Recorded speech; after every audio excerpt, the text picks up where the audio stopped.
gotta avenge your father. Like, you gotta do something about it. And so Orestes did something. He killed his mom. Why is there so much Greek stuff in Dress to Impress?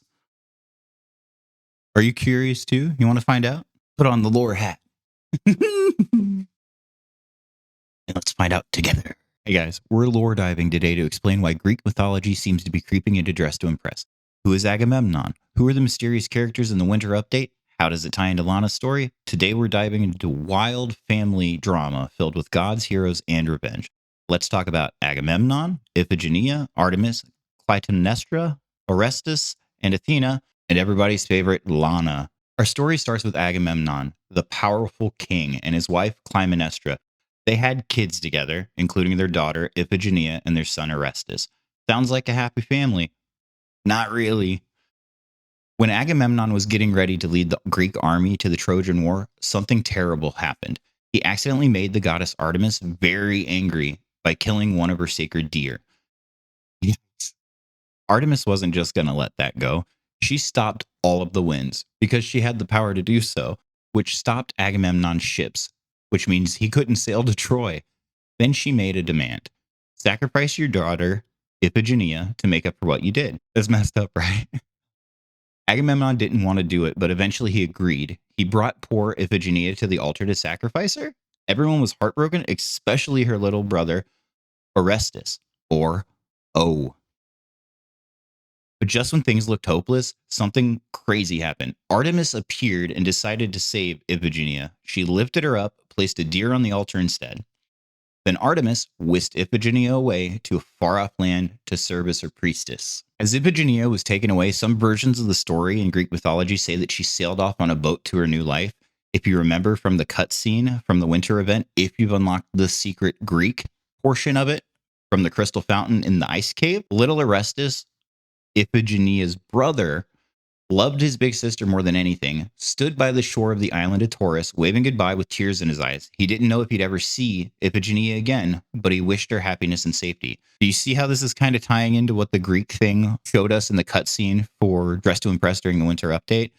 Somebody, a female in a hooded outfit with no name, was saying goodbye to somebody, and that person she was saying goodbye to was O. So I believe that Orestes and Iphigenia are the two characters from Greek mythology that we see in the cutscene for the Dress to Impress winter event. When Iphigenia left and was saved by Artemis, it kind of stayed with Orestes for years in Greek mythology, but it gave him a reason to hold on hope, knowing that his sister was still alive, even when things got super tough. And they got super tough. Like, they got really bad. So Clytemnestra was Iphigenia's mom. We haven't seen anything from her in Dress to Impress yet, but she was super pissed off when Agamemnon tried to kill their daughter. When Agamemnon was off trying to fight in the Trojan War, Clytemnestra found a new boyfriend named Aegisthus. Aegisthus? It's like Aegis and then thus. That's his name. We're going to call him Aggie. These names are tongue twisters for, some of us folk. And they make your mouth super dry. So I'm going to use the advice of my wife and give everybody nicknames. Clyton, I'm going to Cly, Iphigenia's mom, was mad that they tried to sacrifice their daughter. While Agamemnon was off fighting the Trojan War, Cly found a new boyfriend, Aegisthus, who we're going to call Aggie. And when Agamemnon finally came home, she didn't throw him a party for coming back from war. She killed him. So Cly killed Agamemnon, her husband. So that didn't sit well with Orestes, who from the cutscene is the guy you don't see his upper body, who's saying goodbye to Iphigenia, his sister, before she gets on the boat and leaves. Orestes steps into the story and he was mad and upset that Agamemnon killed his mom. So the god Apollo told him, you've got to avenge your father. Like, you got to do something about it. And so Orestes did something. He killed his mom.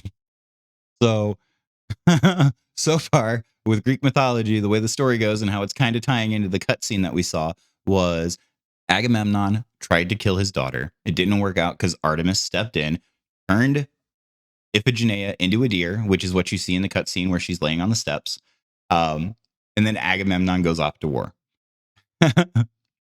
Cly comes in, is like, you just tried to kill our daughter, kills her husband, Agamemnon. And then Orestes is like, you just killed my dad, and then he kills his mom, Cly. And that's not where the story ends. So I'm wondering how much they're gonna still try to tie this into Dress to Impress. After Orestes killed his mom, Cly, he upset a group of goddesses, three scary goddesses named the Furies. They're Alecto, Tisiphone, and Megara. And they represent anger, avenging people, and jealousy. And so they came after Orestes. The Furies, they're responsible for punishing and banishing the wicked, especially those guilty of murder, crimes against parents, crimes against eldest siblings, etc., etc. So they chased Orestes everywhere, making his life miserable. And finally, he ran to Athens, where the wise god Athena stepped in. If you know Athena, she's the goddess of wisdom and war. She said, "Enough of this revenge. Let's have a trial to decide if Orestes is guilty." Athena, not being impartial, stepped in and helped him win the trial, and it ended the family cycle of violence forever. Which another portion of the story is that Ippy or Iphigenia became a priest for Artemis. That priest was responsible for sacrificing strangers that came to the island that Ippy was on. So she was spared just to become the boss of human sacrifice. Yeah. So I know that some of these don't seem like they're really tying into Dress to Impress. Some of the characters that I mentioned are clearly in Dress to Impress. If you look at the Greek mythology and you look at Dress to Impress and you compare the two, but there's a couple characters that I've mentioned that they haven't shown any signs of in Dress to Impress, or have they? Finally, Athena brought peace to the whole messy situation. Yay! Happy ending. So there's a play by Euripides. Yeah. So there's a play by Euripides called Iphigenia and Taurus, where Orestes and his friend Pallades travel to Taurus to retrieve the statue of Artemis and bring it to Athens. However, they're captured and imprisoned by the locals, who sacrifice any and all strangers to Artemis, the goddess who saved Iphigenia. And so in that play, Orestes' sister, Iphigenia, is actually the priestess in charge of human sacrifice and sacrificing people to the goddess Artemis.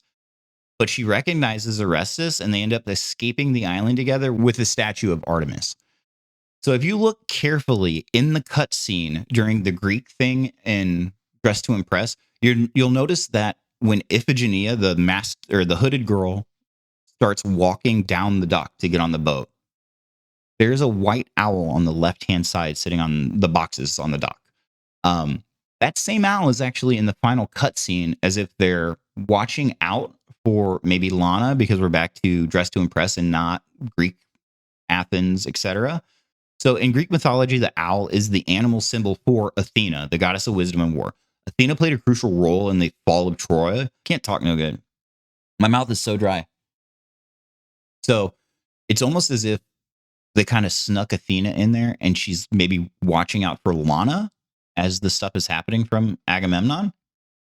So in Greek mythology, the owl is the symbol for Athena, who's the goddess of wisdom and war. Athena played a crucial role in the fall of Troy. She inspired the idea of the Trojan horse, the horse where they shoved a bunch of Greek soldiers inside and said, "Hey, this is a gift. Let us bring our gift in your city." And then, the trick is what allowed the Greeks to capture the entire city of Troy and end the Trojan War. Athena is also the face that you see on the shield that we got for the last major update. When they gave you the goddess dress, the toga, and then the shield. That face is the goddess shield, Athena, the goddess of war.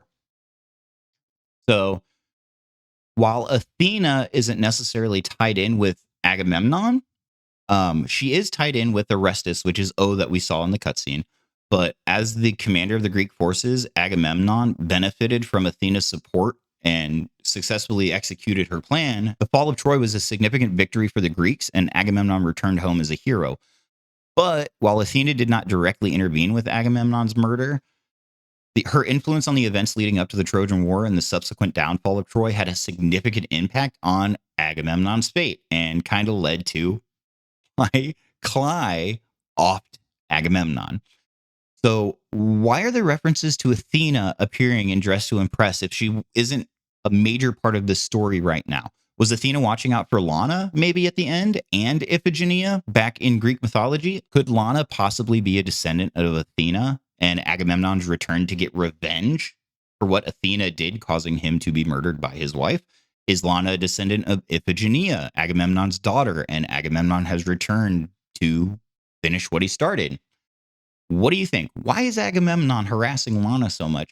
How do you think Lana's story ties into the story that you just heard with Greek mythology and how all of these characters that are slowly coming to fruition and Dressed to Impress? Get in the comments. Let us know down below. If you like the video, be sure to like and subscribe. We'll keep covering Lana lore and Greek spin on things as they keep unfolding and Dressed to Impress. And we'll see you next time. Love you. Bye.